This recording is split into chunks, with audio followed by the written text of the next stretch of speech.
तो चलिए इस वीडियो में बात करते हैं एरो फंक्शन की। क्या होते हैं एरो फंक्शन?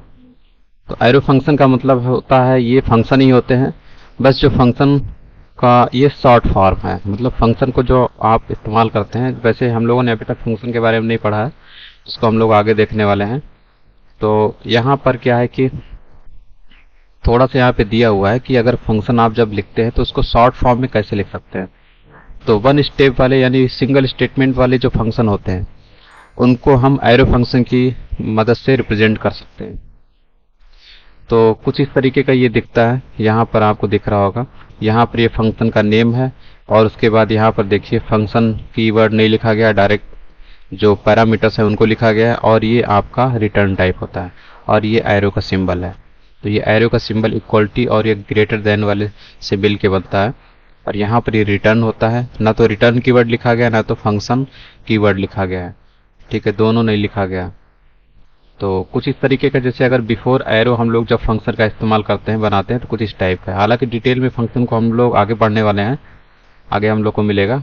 अभी के लिए देखते हैं कैसे ये होता है। तो देखिए फंक्शन कीवर्ड होता है, ठीक है। उसके बाद यहाँ पर पैरामीटर रिसीव किया जाता है, ठीक, पैरामीटर वैल्यू रिसीव की जाती है। यहाँ पर पैरामीटर होते हैं पैरेंथेसिस में, ये फंक्शन की बॉडी होती है। और उसके बाद रिटर्न कीवर्ड और यहाँ पे जिस चीज़ को आप इस फंक्शन के जरिए रिटर्न कराना चाहते हैं वो ये होती है। अब यहाँ पर ये नॉर्मल फंक्शन है और यहाँ पर इसी को कन्वर्ट कर दिया गया एरो फंक्शन के रूप में, ठीक। तो यहाँ पे देखिए यहाँ पर फंक्शन कीवर्ड है लेकिन यहाँ पे एरो फंक्शन में इस्तेमाल नहीं किया गया फंक्शन कीवर्ड को, ठीक है। और यहाँ पर रिटर्न है, ठीक है। आप रिटर्न यहाँ भी हटा सकते हैं और ये भी हटा सकते हैं। सिंपली अगर आप इस चीज़ को एरो फंक्शन में कन्वर्ट करना चाहते हैं तो कुछ इस तरीके से आप लिख सकते हैं। अभी चलिए बताते हैं।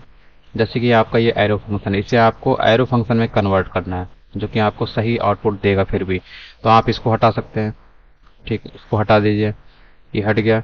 उसके बाद आप इसको भी हटा सकते हैं और इसको भी हटा सकते हैं, ठीक है। यहाँ पर आपको लगाना है इक्वलिटी और ग्रेटर देन सिंबल, ठीक, ये हो गया।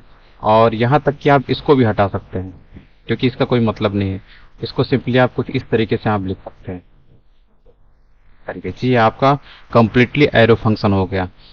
और ये तभी पॉसिबल हो सकता है, मतलब नॉर्मल फंक्शन को आप इस तरीके से तभी लिख सकते हैं जब ये एरो के बाद जो ये स्टेटमेंट होता है ये सिंगल स्टेटमेंट हो, तभी पॉसिबल होता है। अभी आप देखेंगे आपका आउटपुट सेम आएगा, ठीक है। आगे आप आउटपुट आपका, ठीक।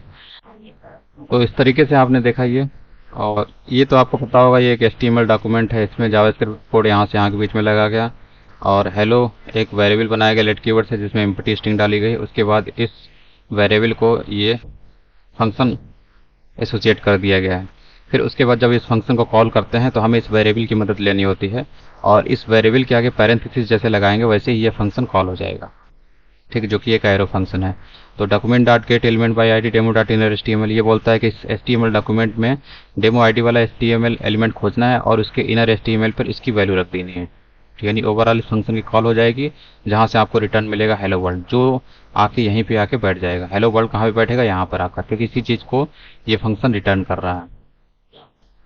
यहाँ से रिटर्न होगा, ठीक है, ये चीज़ यहाँ पे आगे बैठेगी और यहाँ पे आ जाएगी। तो मतलब जो डेमो ID वाला जो HTML एलिमेंट है उसके इनर HTML पर हेलो वर्ल्ड जाके बैठ जाएगा, इसकी वैल्यू बैठ जाएगी, ठीक है। तो यहाँ पर पैराग्राफ एलिमेंट है डेमो ID वाला, तो इसके इनर HTML यहाँ ओपन टैग और क्लोज टैग के बीच में यहाँ पे बैठेगा, इसको पैराग्राफ एलिमेंट यहाँ पे दिखाएगा जो कि आपको वेब पेज में दिख रहा होगा हेलो वर्ल्ड।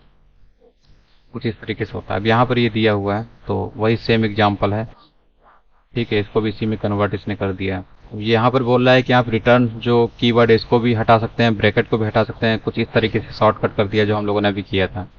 और लेकिन बस आपको यही ध्यान रखना है ये तभी काम करता है अगर आपने रिटर्न कीवर्ड हटाया और ब्रैकेट हटाया, ठीक है। तो ब्रैकेट का मतलब है कि एक से ज़्यादा स्टेटमेंट आप यहाँ पे डाल सकते हैं, ठीक है। लेकिन अगर सिंगल स्टेटमेंट है तभी आपको रिटर्न कीवर्ड और ब्रैकेट हटाना है, जैसे यहाँ पर सिंगल स्टेटमेंट है। This will only work if function has one statement, ठीक, फंक्शन में वन स्टेटमेंट है, सिंगल स्टेटमेंट है।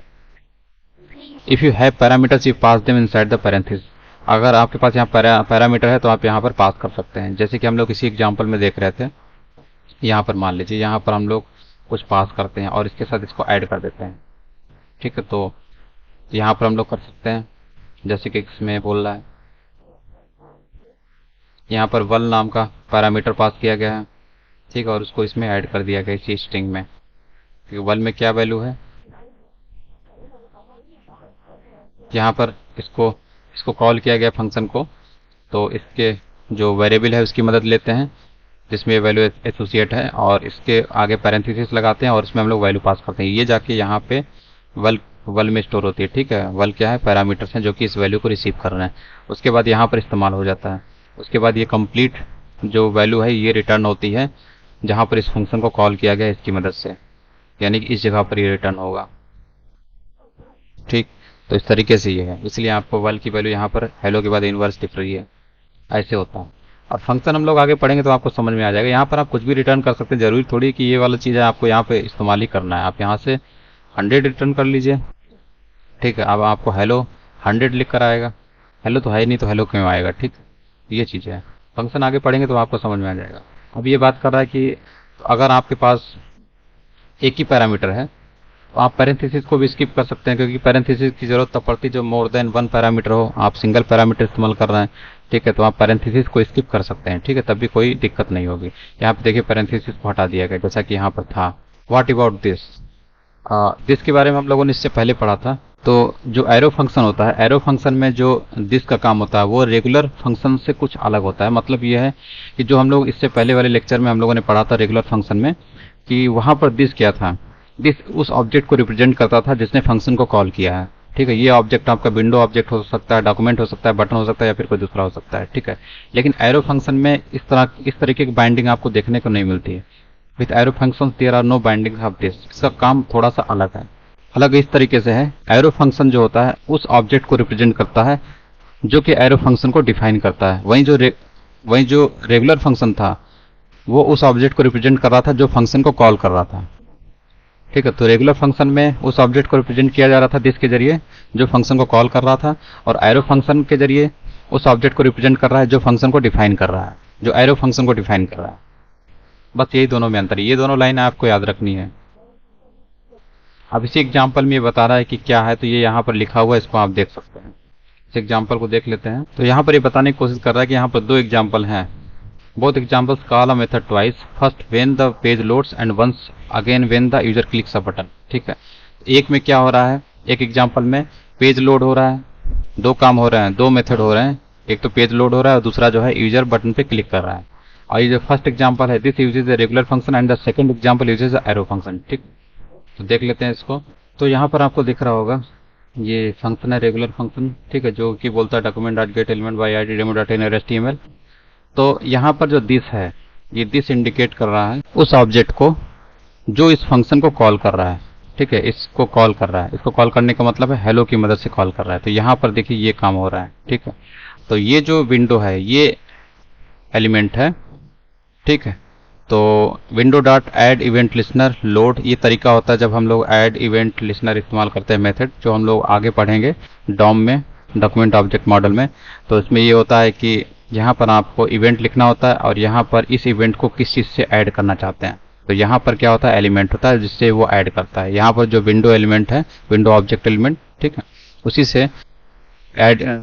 से इस इवेंट हैंडलर को अटैच किया जा रहा है। यानी अगर आपको नॉर्मल भाषा में समझना है तो ये समझिए कि यहाँ पर आपको इवेंट लिखना होता है और इस इवेंट को किस चीज़ से आप अटैच करना चाहते हैं। मतलब ये इवेंट होगा तो क्या होना चाहिए, तो ये फंक्शन कॉल होना चाहिए। ठीक है, तो यहाँ पर आपको फंक्शन का नेम लिखना होता है, यानी कि जो वेरिएबल है, ठीक है, जिससे ये फंक्शन एसोसिएट है, इस वेरिएबल का नाम लिखना होता है बिना पैरेंथेसिस के।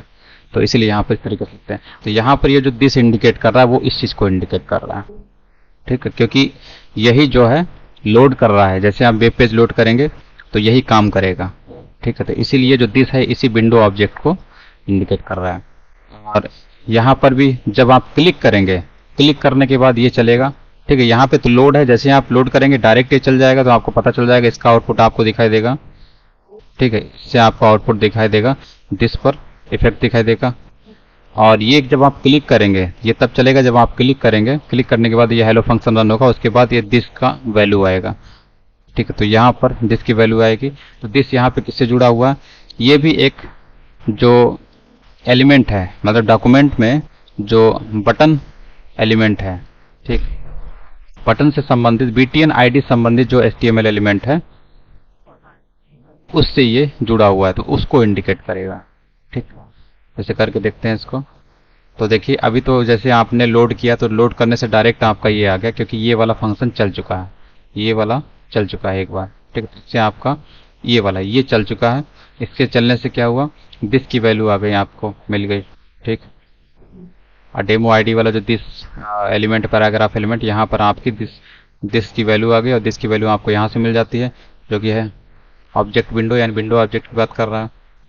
ठीक है, तो यही चीज़ यही जो एलिमेंट है पैराग्राफ एलिमेंट डिस्प्ले कर रहा है यहाँ पर। ठीक है, और जैसे ही आप क्लिक करेंगे उसके बाद क्लिक करने के बाद ये वाला इवेंट जनरेट होगा, ये वाला क्लिक इवेंट चलेगा, यानी ये वाली चीज़ चलेगी, और क्लिक होने से ये फंक्शन रन करेगा। ये फंक्शन यही है जो कि ये वैल्यू चलाता है।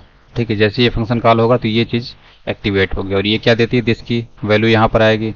दिस क्या है, यही जो btn नाम का जो आईडी है, ये btn नाम का ये आईडी कौन है, बटन।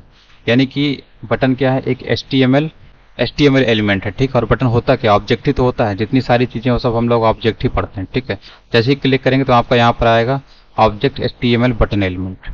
यहाँ पर विंडो ऑब्जेक्ट था, यहाँ पर HTML एलिमेंट बटन एलिमेंट है, तो ये भी एक ऑब्जेक्ट है, ये चीज़ है। और सेकेंड एग्जाम्पल में ये बता रहा है कि यहाँ पर एरो फंक्शन है, तो यहाँ पर एरो फंक्शन में ये चीज़ नहीं होती, वहाँ पर तो उस ऑब्जेक्ट को, जिस ऑब्जेक्ट ने फंक्शन को कॉल किया है, ठीक है, उस ऑब्जेक्ट को ये दिस इंडिकेट करता है। लेकिन यहाँ पर क्या है, उस ऑब्जेक्ट को ये दिस इंडिकेट करता है जहाँ पर फंक्शन डिफाइन है। तो यहाँ पर आपका क्या आएगा, यहाँ पर आपका ये जो फंक्शन डिफाइन है, कहाँ पे डिफाइन है, मेन यानी विंडो, तो यहाँ पर आपका दोनों केस में विंडो ही आएगा। ठीक है, जब ये लोड होगा तब भी आपका विंडो ऑब्जेक्ट आएगा, और क्योंकि बटन जो HTML एलिमेंट ऑब्जेक्ट है उससे ऊपर, सबसे ऊपर कौन सा है, विंडो ही तो आएगा। इसलिए यहाँ पर लोड हुआ, लोड होने के बाद आपको यहाँ पर मिला बटन। ठीक है, बटन मिल गया क्योंकि ये वाला फंक्शन चला। जैसे लोड हुआ तो हेलो फंक्शन कॉल हुआ, तो ये वाला एक्टिवेट हुआ। इससे आपको क्या मिलता है, दिस की वैल्यू यहाँ पे ऐड होती है, तो आपको ये मिलता है। अब जैसे ही आप क्लिक करेंगे, क्लिक करने के बाद ये फिर से हेलो फंक्शन चलेगा, और ये क्या इंडिकेट करेगा, क्योंकि ये एरो फंक्शन है तो जिस जगह पर ये डिफाइन है, और ये कहाँ पे डिफाइन है, ये पूरा HTML डॉक्यूमेंट है। ठीक है, तो ये विंडो ही है, सबसे ऊपर कौन सा, विंडो ऑब्जेक्ट है, इसलिए विंडो को रिप्रेजेंट करेगा। तो यहाँ पर आपका आएगा फिर से ऑब्जेक्ट विंडो, क्योंकि डिफाइन उसी जगह पर है। क्लिक करते हैं तो देखिए ऑब्जेक्ट विंडो आ रहा है, तो ये क्लिक करने पे जो आ रहा है वो विंडो ऑब्जेक्ट ही आ रहा है, क्योंकि विंडो में ही ये चीज फंक्शन डिफाइन है, एरो फंक्शन ये चीज होती है। दोनों में बस यही अंतर है। तो you have to remember these differences when you are working with functions. ठीक है, तो ये चीज है।